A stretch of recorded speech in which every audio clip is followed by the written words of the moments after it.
Hi friends, இந்த பதிவில் நாம் காயத்ரி தேவியை பற்றி பார்க்கலாம். காப்பாள் காயத்ரி. காயத்ரி என்பதற்கு யார் எல்லாம் தன்னை கானம் பண்ணுகிறார்களோ அவர்களை காப்பது என்பது அர்த்தம் என்கிறார் காஞ்சி மகா பெரியவர். கானம் பண்ணுவது என்றால் அன்பு பக்தியுடன் உச்சரிப்பது என பொருள். பக்தியுடன் ஜபிப்பவர்களை காயத்ரி மந்திரம் கவசம் போல காக்கும் என்பது சுவாமிகளின் அருள் வாக்கு. 3 வேதங்களில் இருந்தும் ஒவ்வொரு சொல்லாக எடுத்த மந்திரம் காயத்ரி என்கிறார் மனு. இந்த காயத்ரி மந்திரம் அனைவரும் ஜபித்தாலே குடும்பத்தில் உள்ள பல நன்மைகள் உண்டாகும். மற்ற மந்திரங்களை நீண்ட காலமாக ஜபித்த பின்னரே சித்த சுத்தி என்னும் மன தூய்மை உண்டாகும். ஆனால் காயத்ரியை ஜபித்த முதல் நாளிலேயே சித்த சுத்தி உண்டாக தொடங்கிவிடும். அனைத்து நலன்களையும் தரும் காயத்ரி என்னும் மந்திர சக்தி நம்முள் அணையாமல் அபிவிருத்தியாக அருள் புரிய வேண்டும் என கடவுளை பிரார்த்திப்போம்.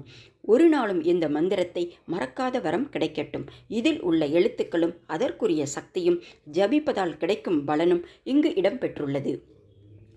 ஓம் ஓம் பூர்புவஸ்சுவஹ தத்சவிதுர்வரேண்யம் பர்கோ தேவஸ்ய தீமஹி தியோ யோ நஹ பிரச்சோதயாத். ஓம் பூர்புவஸ்சுவஹ ஓம் பூர்புவஸ்சுவஹ தத்சவிதுர்வரேண்யம் பர்கோ தேவஸ்ய தீமஹி தியோ யோ நஹ பிரச்சோதயாத். ஓம் தத்சவிதுர்வரேண்யம் பர்கோ தேவஸ்ய தீமஹி தியோ யோ நஹ பிரச்சோதயாத். ஓம் தத்சவிதுர்வரேண்யம் பர்கோ தேவஸ்ய தீமஹி தியோ யோ நஹ பிரச்சோதயாத். ஓம் தத்சவிதுர்வரேண்யம் பர்கோ தேவஸ்ய தீமஹி தியோ யோ நஹ பிரச்சோதயாத். ஓம் தத்சவிதுர்வரேண்யம் பர்கோ தேவஸ்ய தீமஹி தியோ யோ நஹ பிரச்சோதயாத்.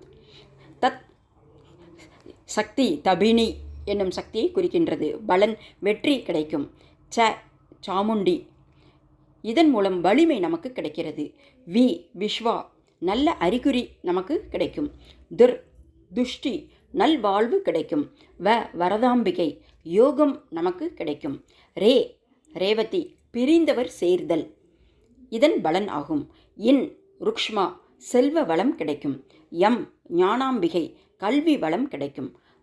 பார்கவி, தங்கம் நவரத்தின யோகம் நமக்கு கிடைக்கும். கோமதி, அறிவு ஞானம். தேவிகா, மங்கள நிகழ்வு நடக்கும். வராகி, தீய சக்திகள் அழிதல். ஷின்ஹனி, பாதுகாப்பு கிடைக்கும். தியானாம்பிகை, தீர்க்க ஆயுள் கிடைக்கும். மரியாதா, கண்டம் வராமல் காத்தல், இதன் பலனாகும். ஸ்புட நாயகி, ஆன்மீகத்தில் சாதனை கிடைக்கும். மேதா, வருங்காலத்தை அறியும் திறன் கிடைக்கும். யோகமாயா, விழிப்புணர்ச்சி கிடைக்கும். தாரணி, இல்லற இன்பம் கிடைக்கும். பிரபவா, உயர்ந்த குறிக்கோள். ஊஷ்மா, தைரியம் கிடைக்கும்.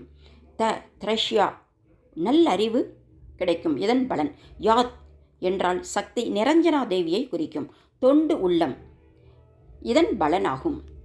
இப்பொழுது இந்த ஸ்லோகத்தின் மீனிங், அதன் பலன் நாம் இப்பொழுது பார்த்தோம். ஓம் தத்சவிதுர்வரேண்யம் பர்கோ தேவஸ்ய தீமஹி தியோ யோ நஹ பிரச்சோதயாத்.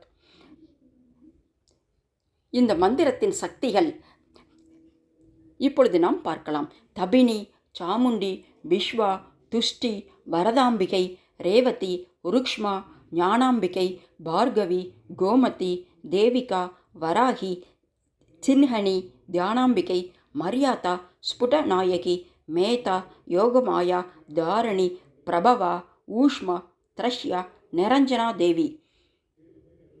அனைத்து சக்திகளும் இந்த காயத்ரி மந்திரத்தில் அமைந்திருக்கிறது.